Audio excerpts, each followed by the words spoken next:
جی جی عزیزان گرامی، وہ امام معصوم جن کی زندگی کے حسین پہلو، جنہوں نے علوم مختلفہ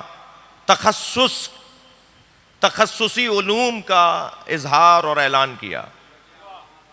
جی فلسفہ یعنی علم کلام، اور میں کیونکہ جانتا ہوں کہ فلسفہ بولوں گا تو کہیں مجھے روک لے گا کہ مولانا کیونکہ بڑی تعداد میں ہمارے یہاں بزرگ ہیں جو فلسفے کو علم کلام نہیں کہتے ہیں، علم کلام بولو فلسفہ نہیں بولو. جی ہاں مشکل ہے، یہاں تھوڑی سی علمی الجھن ہے، تو جانتا ہوں یہ الجھن کیا ہے. اس کو جانتے ہوئے عرض کر رہا ہوں کہ امام نے علم کلام کا ایک مخصوص ایک خاص ماہر اپنا شاگرد تیار کیا. جی علم فقہ کا علیحدہ، علم حدیث کا علیحدہ، تفسیر قرآن کا ایک اس شاگرد اپنا خاص علیحدہ تیار کیا. اور پھر جب کبھی کوئی سوال کرنے آتا تھا تو حضرت فرماتے تھے تمہارا سوال کس موضوع پر ہے؟ اگر وہ کہتا تھا کہ میں کلامی اللہ کے وجود پر بات کرنا چاہتا ہوں تو حضرت فرماتے تھے حشام کو بلاؤ، اس کا جواب وہ دیں گے. یعنی امام کے ہوتے ہوئے امام فرماتے تھے انہیں بلاؤ. ایک نظام بنا کے دے رہے ہیں کہ متخصصوں سے رجوع کیا جائے، ماہرین سے رجوع کیا جائے.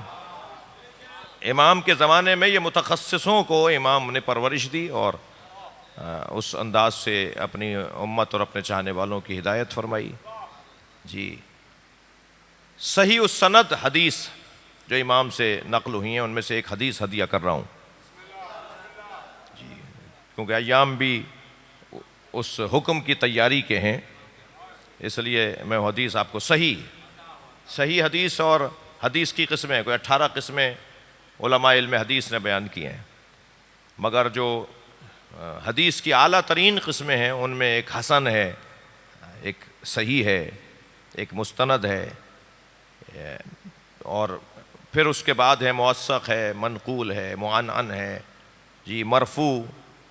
ان تمام حدیثوں سے کچھ نہ کچھ تو استفادہ ہوتا ہی ہے. ایسا نہیں ہے کہ حدیث کی جو قسمیں ان سے بالکل ہی استفادہ نہیں ہوتا. بعض حدیثیں جو مثال کے طور پہ مرفوع ہیں یا منقول ہیں یا مثلا موضوع ہیں، جن کے اوپر علماء بعض کہہ دیتے ہیں یہ موضوع حدیث ہے، تو اس سے بھی استفادہ ہوتا ہے، موضوع حدیث سے بھی استفادہ ہوتا ہے. وہ معیت کے طور پر، مددگار کے طور پر حدیثوں صحیح حدیث کی مدد کے طور پر آتی ہے.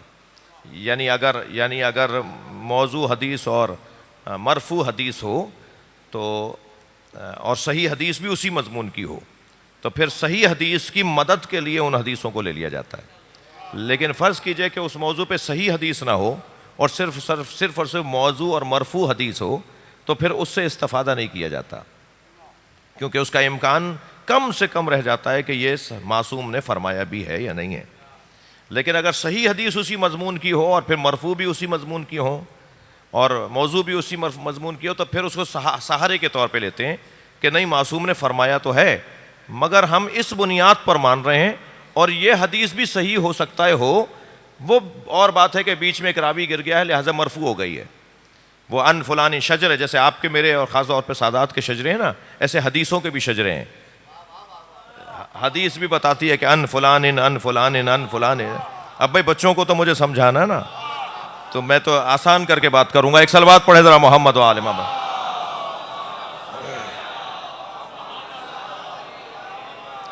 تو صحیح حدیث میرے معصوم امام کی، صحیح حدیث میں آپ کو امام معصوم کی سنا رہا ہوں.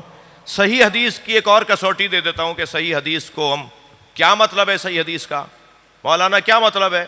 تو وہ اصطلاحی گفتگو سے ہاتھ اٹھاتے ہوئے، مدرسے کی باتوں سے ہاتھ اٹھاتے ہوئے میں مفہوم ان باتوں کا کہہ دوں کہ صحیح حدیث اسے کہتے ہیں جس کے لیے آپ قرآن پہ ہاتھ رکھ کے قسم کھا لیں کہ یہ معصوم نے کہا ہے. آپ اللہ رسول کی قسم کھا کے کہیں یہ معصوم نے کہا ہے، اسے صحیح حدیث کہا جاتا ہے. یعنی جس پر یقین ہو کہ یہ معصوم سے صادر ہوئی ہے. ان صحیح حدیثوں میں ایک حدیث امام فرماتے ہیں جس شخص کی صحت اور جس شخص کی ثروت نصاب کے مطابق ہو، توجہ چاہوں گا، جس کی صحت اور جس کی ثروت نصاب کے مطابق ہو اور وہ حج کرنے نہ جائے، فَلْيَمُتْ نَصْرَانِيًّا او یہودیہ، جس کی صحت بھی صحیح ہو اور جس کے پاس پیسہ بھی مکمل ہو، وہ اگر حج کرنے نہ جائے تو وہ یہودی مرے یا نصرانی مرے، ہمیں اس کی کوئی فکر ہی نہیں ہے۔